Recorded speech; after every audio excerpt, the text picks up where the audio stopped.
So when it comes to menu pricing increases, before we can move forward, we have to understand what's in the way. What's the block? So why are we not increasing prices? Why have we not done it already?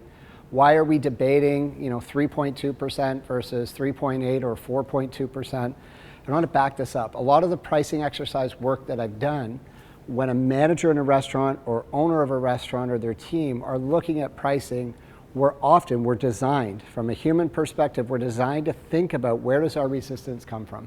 Who's going to be most upset about these changes? And we think about our regulars, depending on what our demographic is, our regulars that are going to complain that they've seen the prices there for so long.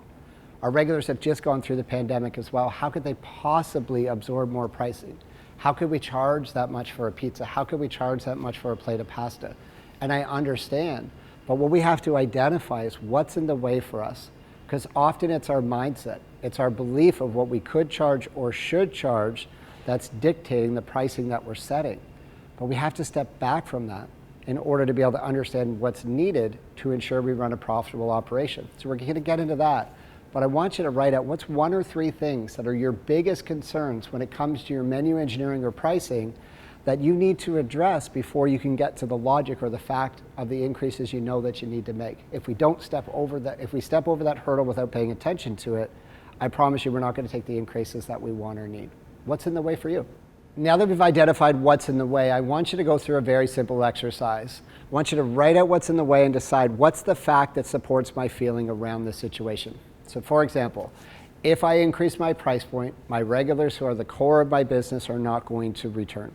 So Dave, who comes in every day for lunch, or the Davidsons that come in for dinner, if we increase our pricing anymore, they're not going to come back in. And I want you to step back and look at your total business, not just those people that stand out in your mind, but is that a real reality or risk for your business?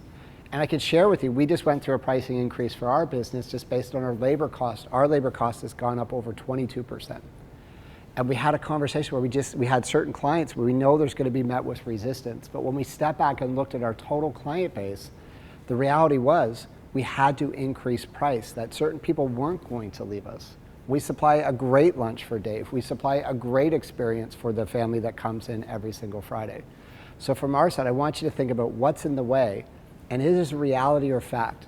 And this isn't my exercise. It might sound simple, but this is a therapist exercise. I've worked with several therapists, and multiple of them have brought this exercise. When I have a challenge in my life, we want to check, is it fact or reality?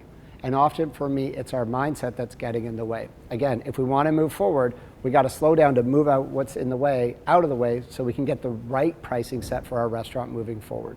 Is it fact and reality? If it is, pay attention to it. If it's just how we feel, and that our lunchtime customer and our family coming in is going to stay and return, then let's just understand that as we move to the next step of setting menu pricing.